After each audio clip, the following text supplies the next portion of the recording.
7월 7일 화요일 새벽 예배 본문의 말씀은 신명기 21장 1절로 14절까지 말씀이 되겠습니다. 신명기 21장 1절로 14절까지 말씀을 통해서 함께 은혜를 나누도록 하겠습니다. 자, 21장에서는 먼저 1절부터 9절까지에서는 그 죽인 자를 알지 못한 그 살인이 일어났을 때, 즉 미결 살인 사건에 대한 규례에 대해서 말씀을 하시는데, 특별히 죽인 자를 살인범을 누군지 모르고 잡지 못했을 때 미결 살인 사건인 경우에 대속에 관한 규례에 대해서 9절까지 말씀을 하십니다. 신명기는 가나안 땅에 정착해서 살아갈 이스라엘 백성들에 대한 어떻게 보면 정치, 사회, 종교 여러 가지 그 규범, 인간이 모여서 살아가게 될 때에 우린 오늘날의 법처럼 그러한 법을 하나님이 정해서 주셨다고 보시면 됩니다. 그래서 사회적인 부분, 형사적인 부분, 그 다음에 종교적인 부분, 정치 제도에 관한 것들, 이런 것들을 하나님이 다, 왜? 하나님의 백성이니까, 하나님이 선택하신 하나님의 자녀들이니까, 그래서 신명기에서 그것을 다시 거듭 이제 말씀을 구체적으로 계속 해 주시고 있다, 이렇게 보시면 되는데, 오늘은 그 죽인 살인범을 알지 못할, 누가 죽였는지 모르는 살인 사건이 일어났을 때에 대한 대속에 대한 규례에 대해서 이제 말씀을 합니다. 자, 21장 1절부터 보도록 하겠습니다. 내 하나님 여호와께서 내게 주어 차지하게 하신 땅에서, 가나안 땅이죠, 피살된 시체가 들에 엎드려진 것을 발견하고, 어느 곳에서 이제 어떤 죽임을 당한 그런 시체가 발견됐을 때 그 죽인 자가 누구인지 알지 못할 경우, 그러거든 2절, 너희의 장로들과 재판관들은 나가서 그 피살된 곳에 사방에 있는 성읍의 원근을 잴 것이다. 즉 어느 시체가 죽은 곳으로부터 동서남북 그 거리를 재라는 거예요. 동쪽으로는 어떤 성읍이, 서쪽으로는 어떤 성읍이, 북쪽으로는 어떤 성읍이, 남쪽으로는 어떤 성읍이 가장 가까운지 거리를 재라는 거죠.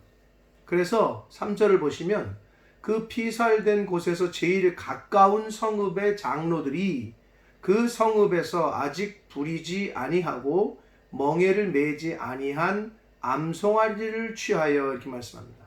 자, 어느 시체가 발견이 됐어요. 그 발견된 곳으로부터 가장 가까운 곳에 있는 마을의 장로들이 암송아지 하나를 데려다가 이제 암송아지를 대신해서 죽이게 되는데, 대속해서, 왜? 누가 죽였는지 모르니까. 그럼 왜 이렇게 하느냐?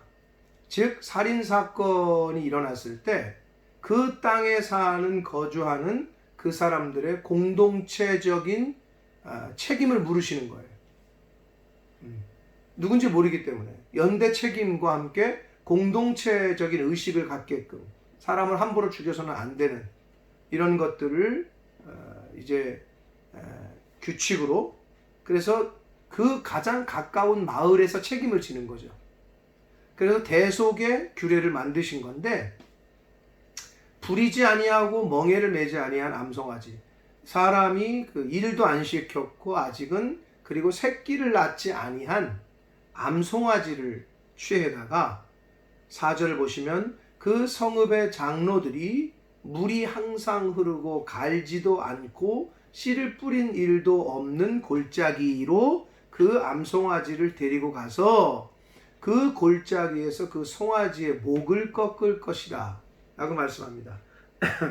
자, 송아지를 취해서 물이 항상 흐르고 갈지도 않고 씨를 뿌린 일도 없는 골짜기, 즉 사람의 출입이 없는 한적한 곳, 아직 사람의 발걸음이, 그래서 사람들이 이용하지 않은 곳, 씨를 뿌리지도 않았던 곳, 아주 황량한 곳이겠죠.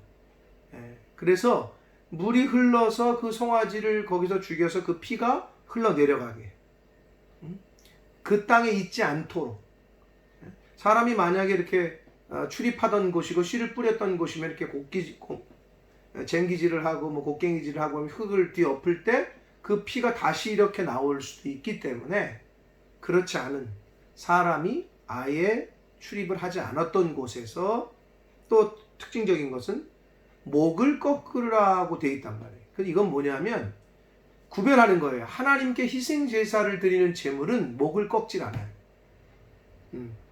그래서 이거는 사람을 죽인 것에 대한 속죄의 의미만을 갖는 것이지 하나님께 예배하는 희생 제사하고는 구별하기 위해서 목을 꺾으라라고 말씀을 하고 있습니다.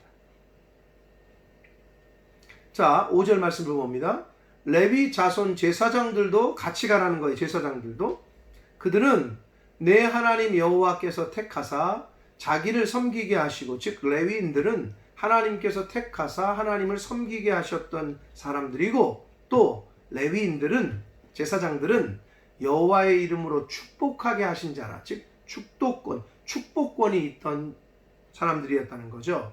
그래서 모든 소송과 모든 그 옳고 그름을 투쟁이 그들의 말대로 판결될 것이다 라고 말씀하고 있어요. 그러니까 제사장들도 함께 가서 뭐 어떤 소송이라든지 어떤 옳고 그름, 이제 죄 없음, 이 마을에는 이제 죄를 사한다, 이런 어떤 판결을 그 레위 자손의 제사장들의 말대로 판결될 것이다 라고 말씀하고 있습니다. 신권주의죠. 하나님을 대신하고 있기 때문에, 하나님의 사신이었기 때문에 이렇게 말씀을 하고 있습니다. 오늘날 우리가 좀 깊이 생각해 볼 필요가 있는 부분입니다. 자, 6절 말씀. 그 피살된 곳에서 제일 가까운 성읍의 모든 장로들은 그 골짜기에서 목을 꺾은 암송아지 위에 손을 씻으며, 이제 우리가 하나님 앞에 희생제사를 드릴 때에는 제물을 잡아서 하나님이 가르쳐 주신 대로 제물을 이제 잡고 그 제사자와 제사장이, 제사를 드리러 온 사람과 제사장이 함께 그 제물에 손을 얹고 안수함으로 죄가 전가되는, 나 대신 죽는 이런 의미가 있었는데, 그거와 비슷하게 여기서는 암송아지 위에서 손을 씻는다 라는 방법으로 이제 살인 사건에 대한 그 죄악을 이제 씻어버리는 그러한 규례를 하나님께서 가르쳐 그렇게 하라고 말씀하시고 있습니다. 그러면서 7절, 손을 씻으면서 말하기를 우리의 손이 이 피를 흘리지 아니하였고, 자기들이 안 죽였다는 거죠. 그리고 우리의 눈이 이것을 보지도 못하였나이다. 그러니까 우리랑은 상관없으니 하나님 이거를 받아주십시오, 이런 의미겠죠. 그래서 8절, 여호와여 주께서 속량하신 주의 백성 이스라엘을 사하시고 무죄한 피를 주의 백성 이스라엘 중에 머물러 두지 마옵소서 하면 그 피 흘린 죄가 사함을 받을 것이다 라고 말씀을 하고 있습니다. 자, 이것이 이제 하나님께서 누가 죽였는지 모르는 살인사건에 대한 대속에 대한 규례를 말씀을 하신 건데, 그래서 결론적으로 9절을 보시면 너는 이와 같이 여호와 보시기에 정직한 일을 행하여 무죄한 자의 피 흘린 죄를 너희 중에서 제하라. 자, 여기서 근데 이와 같이, 즉 하나님이 말씀하신 대로 여호와 보시기에 정직한 일을 행하여 라고 그랬잖아요. 그러면 뭐가 정직한 일이냐? 쉽게 말해서 하나님이 하라 하신 대로 하는 것, 하나님이 말씀하신 대로 행하는 것이 하나님 보시기에 정직한 일이라는 거예요. 그 정직이냐 거짓이냐의 기준이 나에게 있지 않다는 거예요. 하나님이 말씀하신 대로 하는 것이 정직이고, 하나님이 말씀하신 대로 하지 않는 불순종은 거짓이라는 거예요. 그러므로 하나님이 말씀하신 대로, 하라 하시는 대로 행하는 것이 하나님 앞에 정직하다라고 인정을 받는 기림을 깨닫는 저와 여러분 되시길 바랍니다. 자, 10절부터 14절까지에서는 전쟁 시에 그 포로로 잡아온 여인 중에 너무 마음에 들어. 너무 사랑하게 됐어. 그래서 아내로 취하는 규정을 이제 하나님이 말씀하십니다. 10절을 보시면 내가 나가서 적군과 싸울 때에 내 하나님 여호와께서 그들을 내 손에 넘기심으로 내가 그들을 사로잡은 후에 이제 그 포로가 생겼을 때에 11절 내가 만일 그 포로 중에 아리따운 여자를 보고 그에게 연연하여 아내를 삼고자 하거든. 12절 그를 내 집으로 데려가. 일단 집으로 데려가요. 그리고 그 머리를 밀고 손톱을 베라고 말씀하고 있습니다. 그래서 머리를 밀고 손톱을 베는 행위는 여러 가지 의미가 있습니다만은 첫 번째는 과거의 생활을 버리고 새로운 생활을 시작한다는 의미가 있고, 그리고 애도의 표시가 있어요. 또한 겸손의 표시가 있고, 그리고 정결의 의미가 담겨져 있는 것이 그 머리를 밀고 손톱을 베는 거예요. 그래서 이방 나라 사람들이니까, 하나님을 섬기지 않는 사람들이니까 이방적인 풍습과 관습을 버리라는 의미가 이 머리를 밀고 손톱을 베는 거였습니다. 또한 13절에 나오는 포로의 의복을 벗고 옷을 그 자기네 풍습으로 또 자기가 살아왔던 그 원래 그들의 전통 옷이잖아요. 이걸 벗고 이제 아내가 됐으니까, 이스라엘 백성이 되니까 이제 새로운 새 모습으로 전환하는 그런 의미가 있다는 거죠. 그래서 이렇게 이제 옛날 것을 버리고 이제 너의 아내로 이스라엘의 백성으로 내 집에 살게 되면 그 부모를 위하여 한 달 동안 애곡을 하게 해줘라. 즉 포로지만 이제 내 아내가 되기 위해서는 이런 머리 밀고 손톱 빼고 옷 갈아입히고 포로의 옷을 벗게 하고 이제는 아내로 맞아들이는데, 한 달 동안을 그 포로로 잡혀왔으니 부모와 또 가족들과 이별했으니 얼마나 마음이 아프고 슬프겠어요. 그래서 그들의 부모를 위해서 한 달 동안 애곡할 시간을 주라는 거죠. 즉 마음을 정리할 수 있는 시간을 주라고 하나님은 말씀하십니다. 그런 후에 내가 그를 취하여 그에게로 들어가서 그의 남편이 되고 그는 내 아내가 될 것이다 라고 말씀합니다. 즉 전쟁의 포로로 잡혀온 여자 중에 아내로 삼고 싶으면 머리를 밀고 손톱을 밀게 하고 포로의 옷을 벗기고 이제 아내로서의 이제 그 대접을 준비를 시킴에 있어서 한 달 동안 그의 부모를 위해서 애곡하고 마음의 정리를 할 수 있는 시간을 하나님께서 주라고 말씀을 하십니다. 그런데 14절 그렇게 해서 아내로 삼았는데 그 후에 시간이 흘러서 내가 그를 기뻐하지 아니하거든. 이제 마음이 바뀌었어요. 네? 마음이 바뀌었어. 그러면 그의 마음대로 가게 하라. 즉 마음이 바뀌었어요. 그러면 그 아내가 원하는 대로, 그리고 그 아내가 가고 싶은 대로 가게 하라는 거예요. 결코 돈을 받고 팔지 말고, 이제 달면 쓰고 달면 삼키고 쓰면 뱉는다는 것처럼 이제 아내로 했다가 이제 실증 난다고 버려서 돈 받고 파는 인신매매를 하거나 종으로 여기지 말고 아내로서 대우해서 자유인으로 풀어주라 라고 하나님께서는 말씀합니다. 그러니까 아내를 존중하라는 거죠. 아무리 이방 여인이었으나 네가 이미 취했으면 존중하라 라고 말씀을 하셨습니다. 이것이 이제 전쟁 중에 그 여자 포로를 아내로 삼았을 때의 규정을 말씀을 하셨습니다.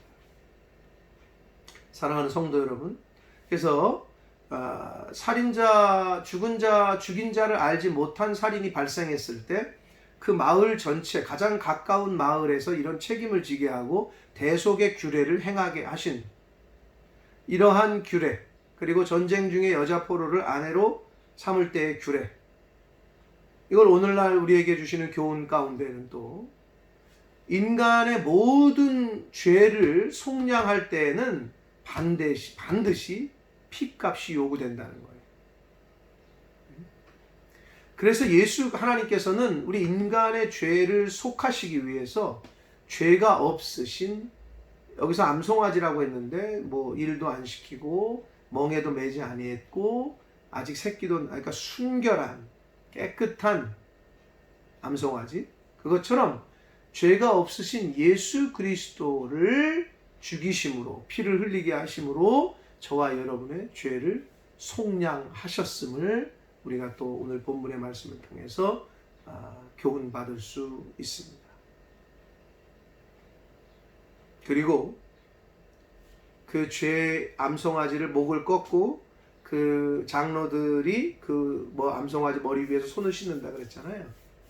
성도는 죄에 대하여는 늘 손을 깨끗이 씻는, 영적으로 늘 손을 깨끗이 씻는, 늘 우리의 생활을 살피고 경건한 모습을 살펴서 하나님 앞에서 늘 깨끗할 수 있도록, 예수님께서 세족식을 행하실 때 베드로 사도가 목욕을 시켜달라 그랬더니 이미 목욕한 자는 다 시켜달라 그랬더니 이미 목욕한 자는 발만 씻으면 된다라고 말씀하신 것과도 의미가 비슷합니다. 늘 손을 씻어야 돼요. 이 죄를 우리가 알게 모르게 부지불식 중에 짓는 죄가 있지 않습니까? 그것을 늘 매일매일 말씀을 통해서 점검하고 생각나게 하시면 꼭 회개의 기도를 올려드리고, 그것이 우리의 손을 씻는 행위입니다. 이것이 저와 여러분의 오늘의 삶 가운데 필요합니다. 또한 19절에서 여호와 보시기에 정직한 일을 행하여 그랬는데, 뭐가 정직한 일이라고요? 하나님께서 하라고 하신 그대로 하는 게 정직한 일임을 오늘 교훈하시고 있습니다. 네. 그러므로 하나님이 하라 하신 것 하고 하지 말라 하신 것 하지 않는, 쉬운 것 같지만 어렵습니다. 그러한 저와 여러분의 이 땅에서의 삶이 될 수 있도록 하나님 앞에서 정직하게 행하고 늘 회개하며 죄로부터 멀리하고 늘 손을 씻는, 그리고 우리의 인간의 모든 죄를 속량하신 예수 그리스도의 보혈의 은혜를 늘 잊지 않는 그러한 저와 여러분, 하나님의 자녀된 저와 여러분이 되시기를 예수 그리스도 이름으로 축복합니다. 기도하겠습니다. 하나님 아버지, 감사합니다. 새날을 주시고 생명 주시고 또 말씀을 전하고 듣게 하시니 주님 감사합니다. 부지불식 중에 누군지 모르는 살인이 발견이 되거든 그 살인자를 발견한 곳으로부터 가장 가까운 곳에 있는 성읍이 전체가 다 공동체적인 책임을 지고 대속의 규례를 행하라고 가르쳐 주셨습니다. 아버지 하나님, 인간의 모든 죄를 위하여 죄 없으신 예수 그리스도의 십자가의 보혈의 피를로 말미암아 저희들의 죄를 대속해 주신 것 아버지 감사합니다. 아버지 하나님, 하나님께서 허락하시는 이 생명 가운데 예수 그리스도께서 이 땅에 오시는 그날까지 그 대속의 은혜를 잊지 않는 저희들 되게 하시고 감사한 생활을 하게 하시고 늘 우리의 생활을 살펴 죄를 짓거든 늘 손을 씻는, 죄를 멀리하고 하나님 앞에서 늘 거룩하고 정결하게 살아갈 수 있는 저희들이 되어지도록 주님 은혜 내려 주옵소서.